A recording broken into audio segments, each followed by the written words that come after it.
Luc, chapitre 17. Nous allons continuer à étudier la foi. Nous sommes à notre 3e étude sur ce thème-là. On est encore, je pense, pour une autre étude. Et bien qu'on ait fini d'étudier la foi, on va étudier un autre 3 chapitres sur, j'ai intitulé ça, la pression monte.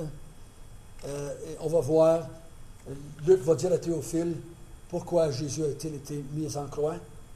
Et il va, pendant 3 chapitres, faire rappeler des histoires, des discours, des événements, où est-ce qu'on voit monter la pression dans la société à Jérusalem, parmi les Juifs. La pression monte jusqu'à temps qu'on tue Jésus finalement. Mais ça monte par crainte. On veut monter ça monte. Et à cause de ce que Jésus a dit, ce qu'il a fait. Et c'est ce qu'on va voir dans les 3 autres chapitres, 19, 20, 21, 22. Ça va être la passion, la mise en croix, tout ça, jusqu'à la fin du livre de l'Évangile. Mais ce matin, on continue cet enseignement sur la foi.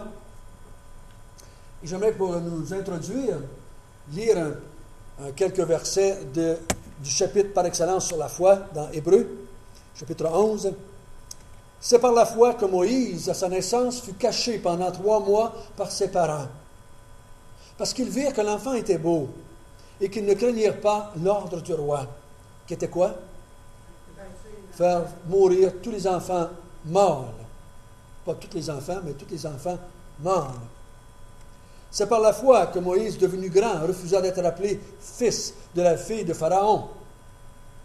Il préféra être maltraité avec le peuple de Dieu que d'avoir pour un temps la jouissance du péché. Il regarda l'opprobre de Christ comme une richesse plus grande que le trésor d'Égypte, car il avait les yeux fixés sur la rémunération. C'est par la foi qu'il quitta l'Égypte, sans être effrayé de la colère du roi, car il se montra ferme comme voyant celui qui est invisible. C'est par la foi qu'il immola la Pâque et fit l'aspersion du sang, afin que l'exterminateur ne touche pas au premier-né des Israélites. C'est par la foi qu'il traversa la mer Rouge comme un lieu sec, tandis que les Égyptiens qui tentèrent de passer furent engloutis. C'est par la foi que les murailles de Jéricho tombèrent, après qu'on eut fait le tour pendant 7 jours. C'est par la foi que Rahab, la prostituée, ne périt pas avec les rebelles, parce qu'elle avait reçu les espions avec bienveillance. N'importe qui aurait regardé Moïse vivre aurait su que Moïse avait une foi. La foi. Les choix qu'il a faits dans son quotidien manifestaient qu'il avait une foi différente de d'autres personnes. Ces choix-là de rejeter le peuple de l'Égypte, de s'éloigner du monde, du péché, de s'éloigner de sa mère, entre guillemets, qu'il avait adoptée, de s'éloigner de toutes les richesses, de toute la gloire égyptienne. Il s'est éloigné et s'est affilié avec un peuple d'esclaves pour aller traverser le désert et aller vers un pays qu'il n'avait jamais vu de sa vie. Il avait la foi dans l'invisible.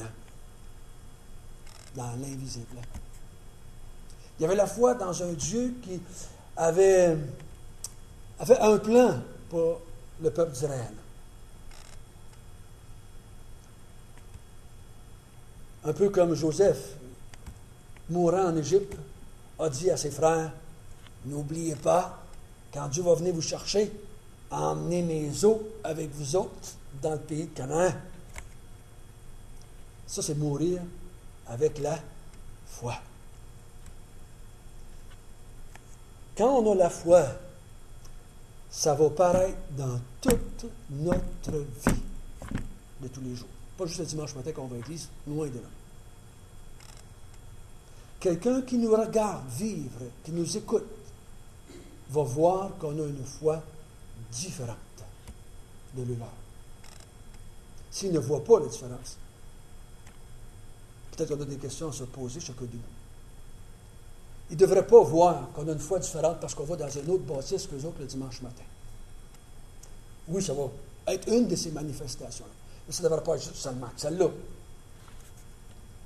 Parce que là, ils vont dire, « Oh, tu as fait un choix, toi, d'aller à l'église-là, puis nous, on fait le choix d'aller à l'église-là. » Ils n'auront pas plus de différence que ça.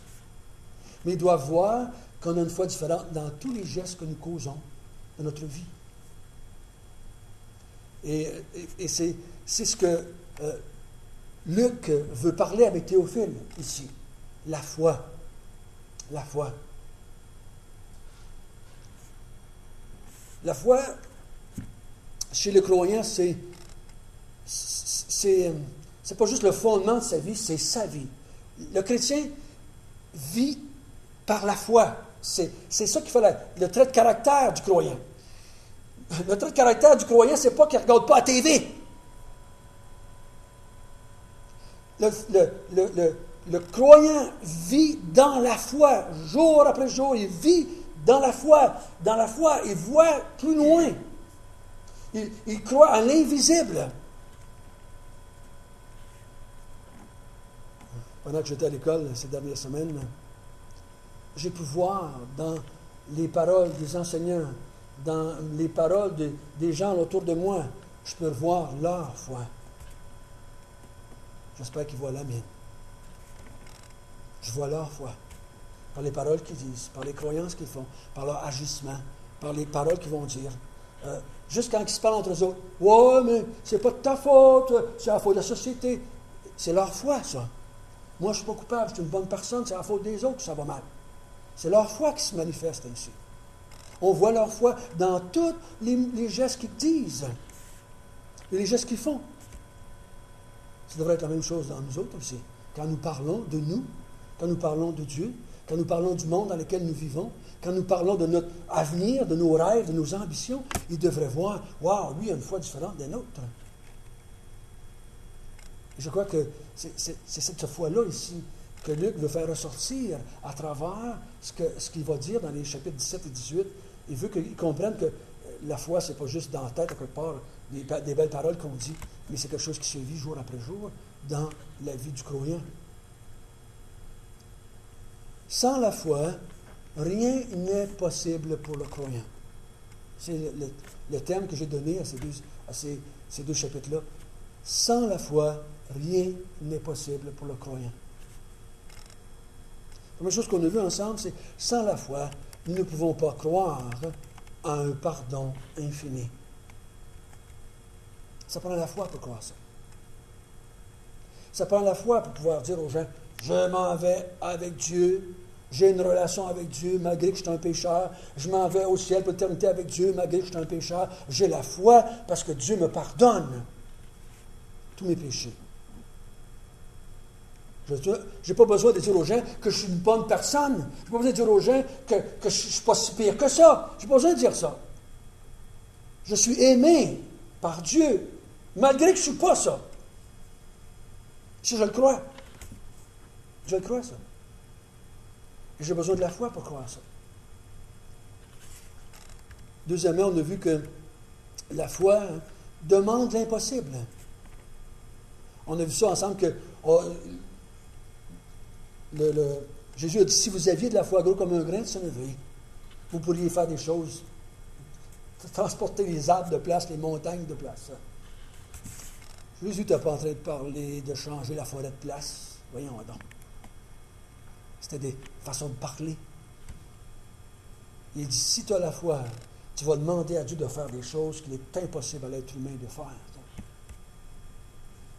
Et c'est ce que nous avons vécu quand nous avons dit à Dieu, Seigneur, sauve-moi. Et dans ce mot salut-là, dans ce mot sauver, oh, que c'est énorme, c'est pesant. C'est 1200 pages d'un livre qu'on appelle la Bible. C'est ça le salut. Sauve-moi. Sauve-moi. Et Dieu a fait cela parce qu'on avait la foi. Il l'a accompli dans notre vie et il nous a transformés. Et un jour, nous allons être comme Jésus. dans le ciel avec lui. Et on a demandé quelque chose d'impossible, parce que Jésus a dit quoi? On va le voir un peu plus loin. Ce qui est impossible aux hommes de faire, Dieu peut le faire. Donc, il est impossible à l'homme de se sauver. Nous avons dit à Dieu, sauve-nous. Nous croyons que tu es capable de nous sauver. Sauve-nous. Et Dieu nous a sauvés. Vous avez des centaines d'exemples dans l'Ancien Testament d'hommes qui étaient devant des grandes armées. Les autres étaient juste une petite gang. Ils ont dit, Seigneur, sauve-nous. Nous croyons que tu vas agir. Et Dieu nous faisait gagner. Je disais cette semaine dans le roi Ézéchias, qui dit à Dieu, Seigneur, sauve-nous! Il s'est couché et il a dormi. Le lendemain matin, il s'est levé.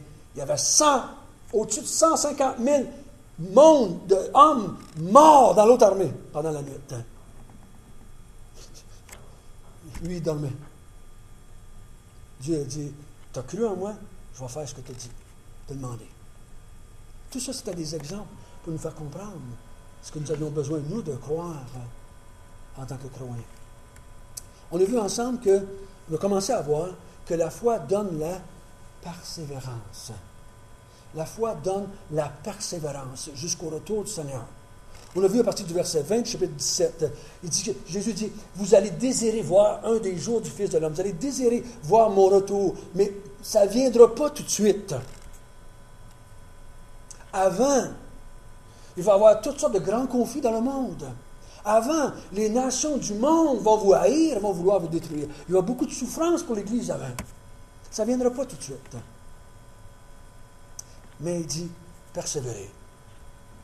Celui qui a la foi va persévérer, malgré la souffrance, malgré la mort, malgré n'importe quoi qui va arriver. Il va persévérer, il va continuer à croire que Jésus revient un jour. Jésus revient un jour. Et ce matin, nous allons continuer la foi persévère. Et pour le faire, nous allons étudier une parabole du Seigneur Jésus-Christ. Et cette parabole-là, à mon dire, a été bien mal comprise, à mon dire. Si vous avez une autre façon de moi de le voir, c'est correct.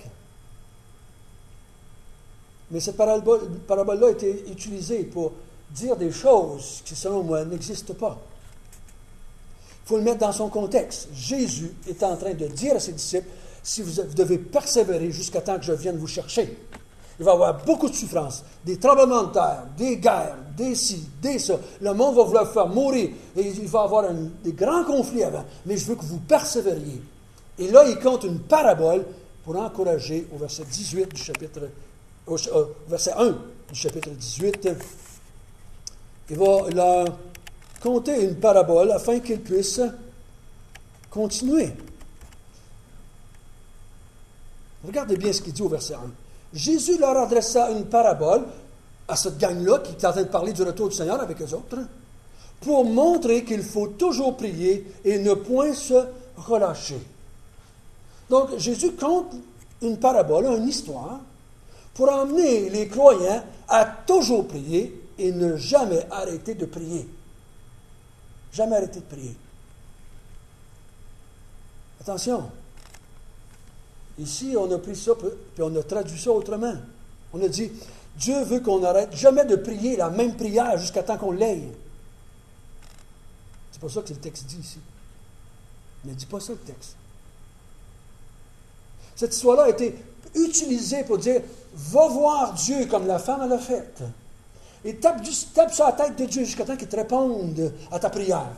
Demande-lui jusqu'à temps qu'il te la donne, ta requête. Pendant 1 an, pendant 2 ans, pendant 5 ans, prie la même requête jusqu'à temps que Dieu te la donne. C'est pas ça que ça parle.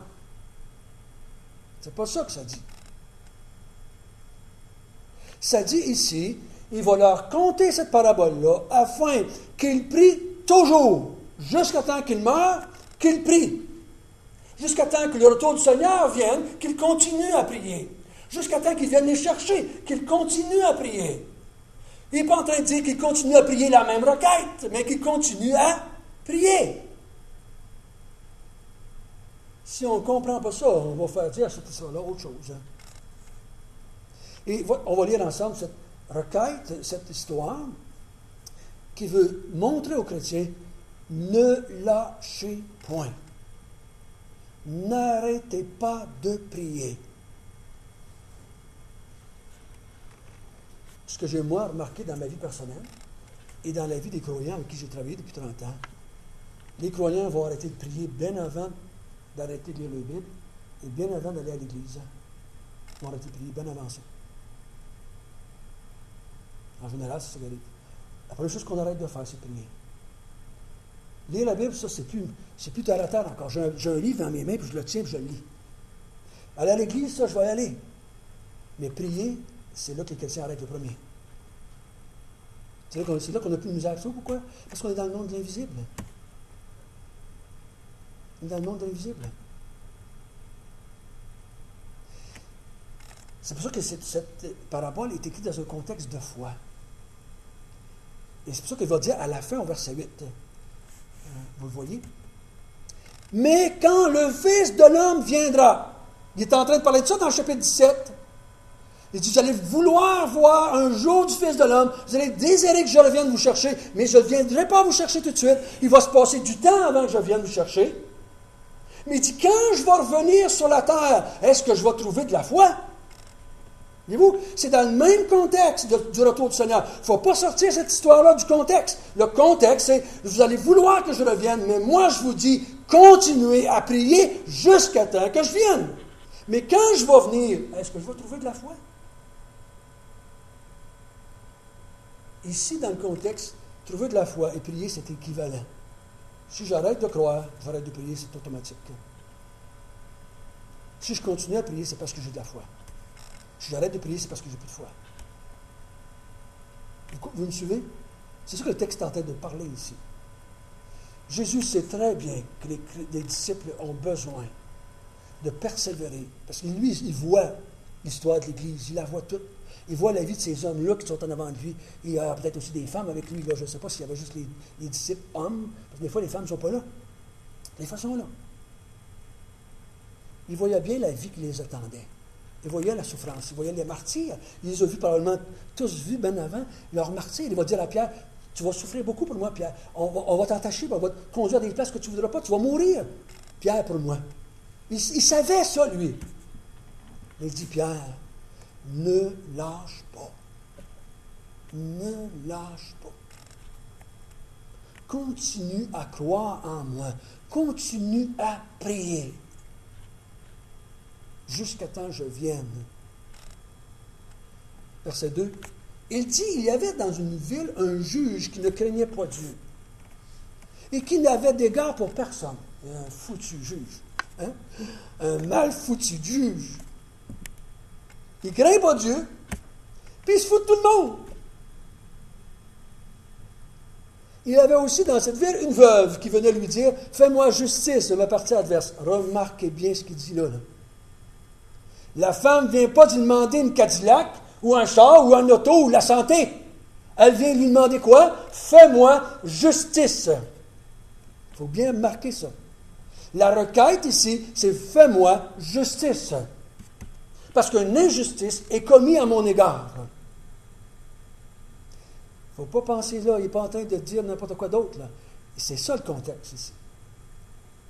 Pendant longtemps, il refusa. Que le diable t'emporte. Il le retourna. Que le diable t'emporte, va t'en tirer, pas toi.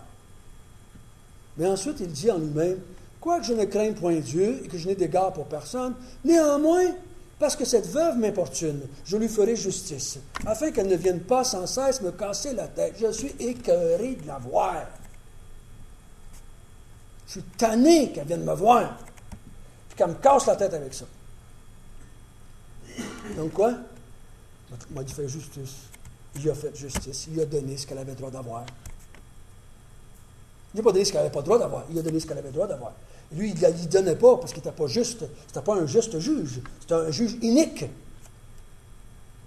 Il lui a donné, il a fait justice pour s'en débarrasser. Très mauvais motif. Même en faisant justice, il a péché pareil. Parce qu'il l'a fait avec des très mauvais motifs. Et là, le Seigneur ajouta, entendez ce que dit le juge inique. Il dit, écoutez bien le juge. Qu'est-ce qu'il a dit? Il a fait justice malgré qu'il était un juge injuste. Et là, il dit la leçon. Et Dieu ne fera-t-il pas justice à ses élus? Qui crient à lui jour et nuit. Qui crie ici, ça équivaut quoi? Qui prie. Qui prie à lui jour et nuit. Qui continue à prier, malgré les injustices qui lui sont faites à eux autres. Le monde, il vient de leur dire que le monde va souffrir, que le monde va les persécuter, que le monde va vouloir détruire l'Église. Il dit, ils vont commettre contre vous beaucoup d'injustices, mais ne laissez pas le monde vous avoir. Continuez à prier. Continuez à prier.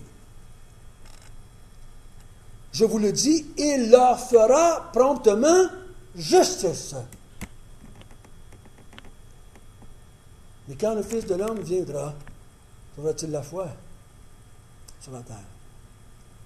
Il dit, est-ce qu'il va en avoir beaucoup qui vont avoir persévéré dans la prière? Est-ce qu'il y en a qui vont continuer à prier malgré tout? Est-ce qu'il y en a qui vont continuer à s'attendre de Dieu la justice? Qui vont accepter la persécution, qui vont accepter d'être rejetés, qui vont accepter que le monde soit contre eux, de perdre tout ce qu'ils ont pour le nom de Jésus-Christ, et qui vont dire, nous croyons, nous avons la foi qu'il va revenir un jour, puis il va faire justice. Et nous continuons à prier, à croire en lui. Nous continuons à vouloir l'avancement de son règne, de son royaume. Et si vous voulez voir comment Dieu va faire ça, vous tournerez un jour dans l'Apocalypse chapitre 19, et Dieu crie du haut du ciel, voilà, je vous ai fait justice. C'est fini. Il l'a fait, ce qu'il avait dit. Il l'a fait. Mais ça, il faut avoir la foi pour continuer. Il dit, si un juge injuste a fait justice à cette femme-là, d'autant plus Dieu qui est juste va vous faire justice. À vous, mes enfants, mes élus, qui croyaient en moi, qui criaient en moi, qui espéraient en moi, je vais vous faire justice promptement un jour. Pas tout de suite. Parce que je vous ai dit, il faut qu'il y ait toutes sortes de choses avant. Mais un jour, je vais vous faire justice. Un jour, je vais tuer tous vos ennemis. Je vais mettre en enfer tous vos ennemis. Je vais faire un nouveau ciel, une nouvelle terre pour vous autres. Vous allez régner avec moi pour l'éternité. Mais il dit, ne lâchez pas. Continuez à prier. Moi, c'est mon système d'alarme, ça, personnellement. Quand j'arrête de prier, je me pose toujours la question. Oh, François, qu'est-ce qui se passe dans ta vie, là? Qu'est-ce qui arrive dans ta vie pour que tu arrêtes de prier? Qu'est-ce qui arrête, là? Qu'est-ce qui se passe, là? Comment ça, tu as moins envie de prier qu'avant? Qu'est-ce qui se passe dans ta vie, François, là? Et quand on s'arrête et qu'on y réfléchit, on trouve, par la grâce de Dieu, on trouve. Qu'est-ce qui fait obstacle? Qu'est-ce qui nous empêche?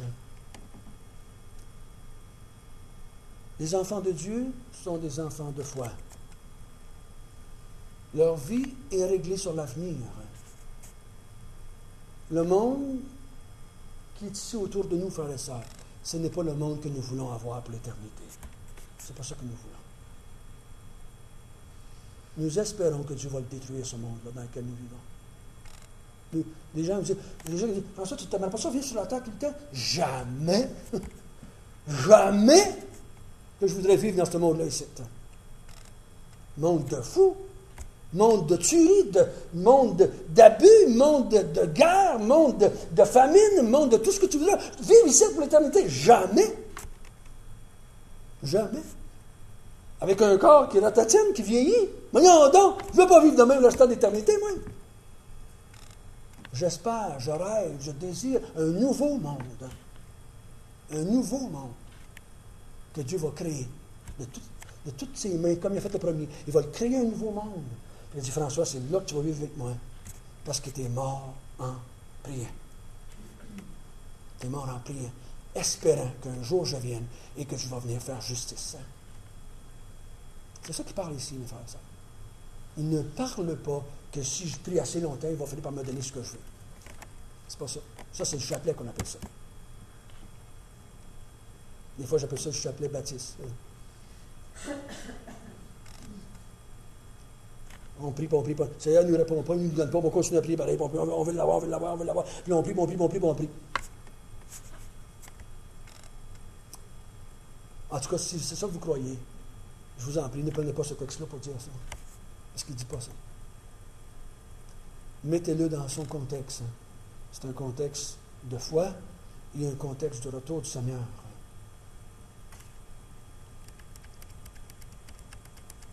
Parce que sans ça, si vous n'avez pas la foi, si je n'ai pas la foi, ils vont finir par arriver de quoi? Ils vont vous faire décrocher. C'est une question de temps. On est obligé d'avoir la foi pour continuer. Sans la foi, il nous est impossible de continuer. Dans ce monde qui n'aime pas l'Église, dans ce monde qui cause des injustices à l'Église, pour pouvoir continuer, ça prend la foi qui vient de Dieu. Donc, la foi nous amène à la persévérance. On va en voir un autre. Verset 9. Il dit encore cette parabole. Un autre parabole. Il aime ça, Jésus, des paraboles. À quoi ça sert, les paraboles? À nous faire comprendre des vérités. À nous faire comprendre des vérités. Il dit encore cette parabole en vue de certaines personnes qui se persuadaient qu'elles étaient justes et ne faisant aucun cas des autres. Voilà. Pourquoi il compte la parabole ici? Il y a des gens qui sont là, qui écoutent Jésus parler, et ils se croient quoi? Justes. Ils se croient, ils se sont persuadés qu'ils étaient justes.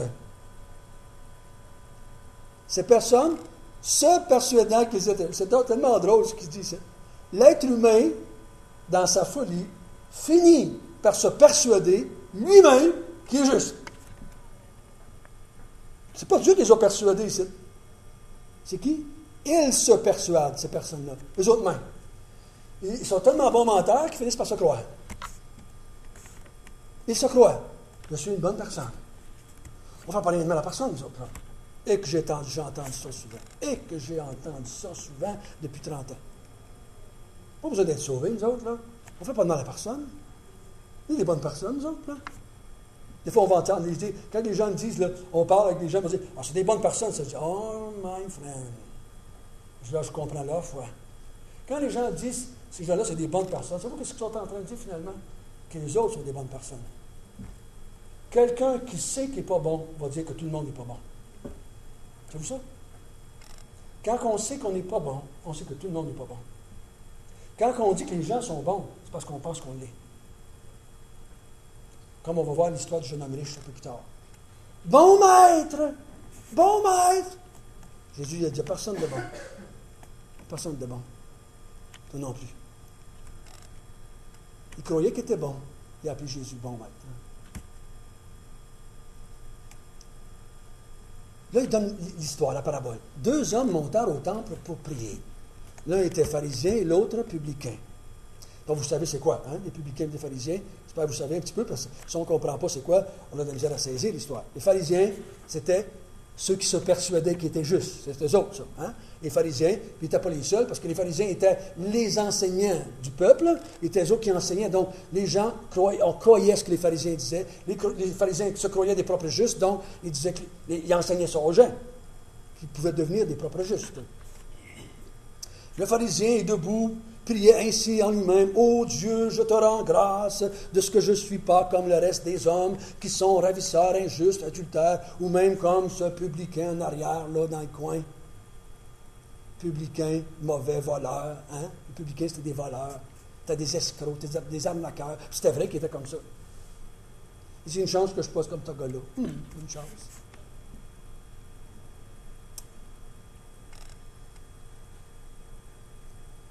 Je jeûne 2 fois par semaine, je donne la dîme de tous mes revenus. Le publicain, excusez, je vais arrêter là. Comment s'était-il persuadé, cet homme-là? Comment s'était-il persuadé lui-même qu'il était juste? Par quel moyen? Qu'est-ce qu'il a utilisé? Les actions, la loi. Il a utilisé la loi de l'Ancien Testament. Il dit, moi je jeûne, et je donne ma dîme. Il aurait pu continuer à énumérer ici, là. Mais il donne les choses les bien importantes pour les pharisiens. Je jeûne, je prie, je vais à l'église, je donne ma dîme, je donne mon offrande, je donne de l'argent aux pauvres. Il n'y aurait plus d'en mettre, là. Il n'y a plus d'en mettre, là. Il s'était persuadé lui-même qu'il était juste en faisant des actions. Selon lui, qui étaient des bonnes actions. C'est pour ça que Jésus va leur dire un peu plus loin. Moi, je vous encourage à aller dans votre cœur si vous voulez savoir si vous êtes des bonnes personnes.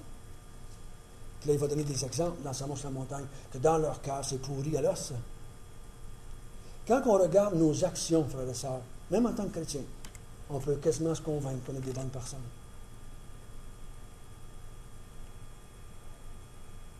Les chrétiens, s'ils ne font pas attention, ils vont finir par le croire. Ils vont se comparer avec les inconvertis, puis on va penser qu'on est meilleur que eux autres. Parce qu'on regarde nos actions.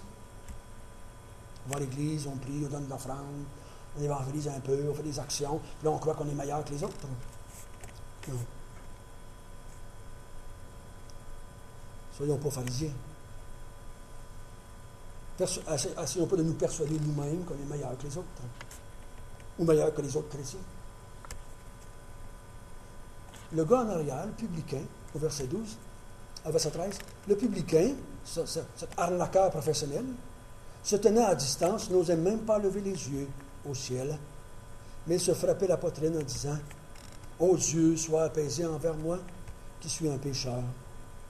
Je vous le dis, celui qui descendit dans cette maison justifié plutôt que l'autre, car quiconque se lève sera abaissé, et celui qui s'abaisse sera élevé. »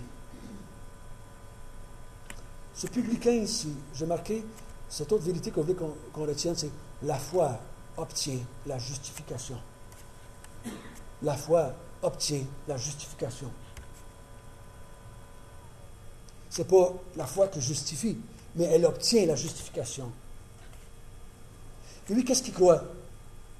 Il sait qu'il n'est pas une bonne personne, puis il l'avoue devant qui? Devant les hommes. Ça n'a pas d'importance.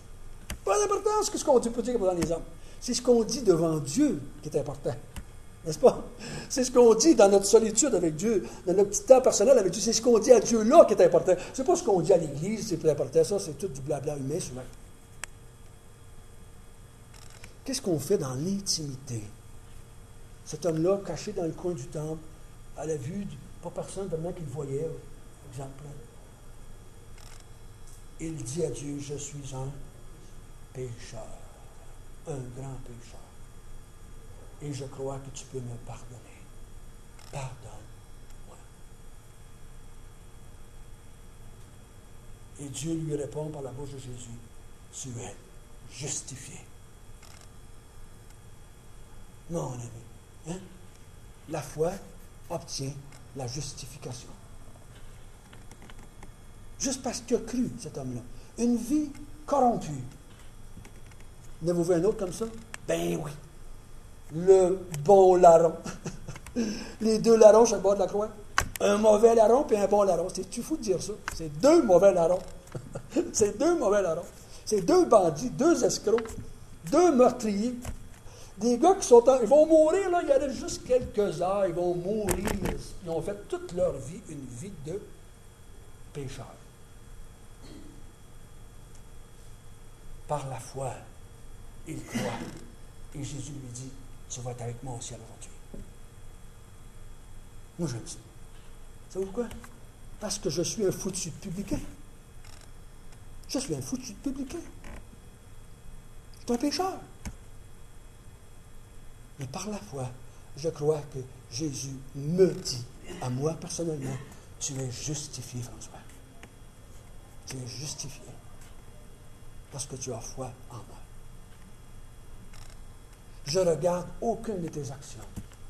Je ne regarde pas ce que tu fais en tant qu'inconverti. Je ne regarde pas ce que tu fais en tant que converti. Je regarde juste ton cœur. Est-ce que tu as la foi, oui ou non? Si tu as la foi, je te pardonne et tu es justifié. La foi, ça fait des grandes choses dans celui qui l'a. Les gens qui essaient toujours de se justifier devant tout le monde, peut-être sont tentés de démontrer qu'ils n'ont pas la foi. Qui est responsable quand tu parles? Quand tu parles, et tu toi en train de dire, c'est le gouvernement, c'est mon mari, c'est ma femme, c'est mes enfants le problème, c'est le pasteur, c'est les chrétiens, c'est toujours des problèmes à quelque part, c'est jamais nous autres, c'est les autres. C'est les autres le problème. Si vous avez cette tendance-là, que vous faites toujours ça, moi je vous interroge, posez-vous la question, est-ce que j'ai la foi? Ça va mal dans notre foutue société, c'est la faute de qui? C'est notre faute à nous autres. C'est pas la faute des autres, c'est notre faute à nous autres. Tout le monde. C'est tout le monde qui est responsable de ça va mal. C'est pas le gouvernement qui est responsable de ça va mal, c'est tout le monde qui est responsable de ça va mal. Parce qu'on est tous des pécheurs. Quand on est des pécheurs, ça va mal. Si vous allez au ciel, vous allez voir, ça va pas mal au ciel. Pourquoi il n'y a pas de pécheurs, là? Quand ça va mal dans un couple, quand ça va mal dans une famille, quand ça va mal partout, c'est la faute de tout le monde. C'est pas la faute de un. Si vous cherchez toujours un responsable, peut-être que vous essayez de vous justifier. Mais soyons plutôt comme le publicain qui dit par ma faute, par ma très grande faute. C'est ce qu'on disait quand on était catholique, on se frappait dans la poitrine. C'est ma faute à moi, ça va mal. Je vais à l'école avec un paquet de monde qui est là. 90%, c'est des divorcés qui sont là. Et savez-vous qu'est-ce qu'ils parlent? C'est toujours la faute de l'autre. Ils sont toujours en train de parler contre l'autre. Ils ne parlent pas de leurs problèmes, ils parlent des problèmes de l'autre. Mon mari était comme ça, la femme était comme ça, la beau-père était comme ça, la belle-mère était comme ça. Ils veulent se justifier. Au lieu de dire, c'est de ma faute aussi. C'est de ma faute aussi. Ça va mal. La foi obtient la justification. Nous allons arrêter là pour ce matin. La semaine prochaine, on va continuer encore sur la foi. C'est tellement merveilleux de voir ce qu'elle peut faire. Notre Père du ciel, en terminant, nous te remercions que tu nous as donné la foi. Cette foi qui croit au pardon sans limite. Cette foi qui croit à l'impossible. Cette foi qui persévère dans la prière jusqu'à temps que tu viennes nous chercher. Et cette foi qui peut obtenir la justification. Merci de nous l'avoir donnée. On reconnaît ce matin qu'elle n'est pas en nous, mais qu'elle nous a été donnée par toi.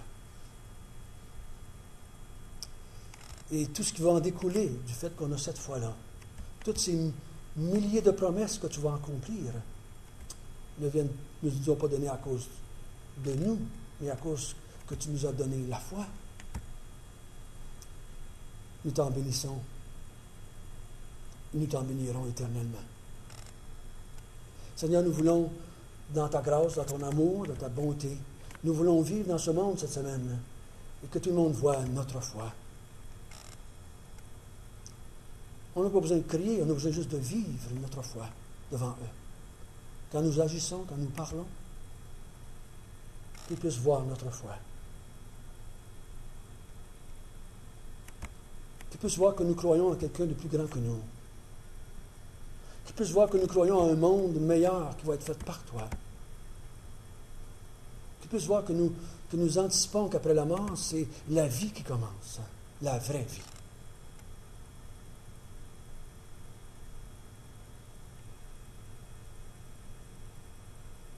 Béni sois-tu éternellement.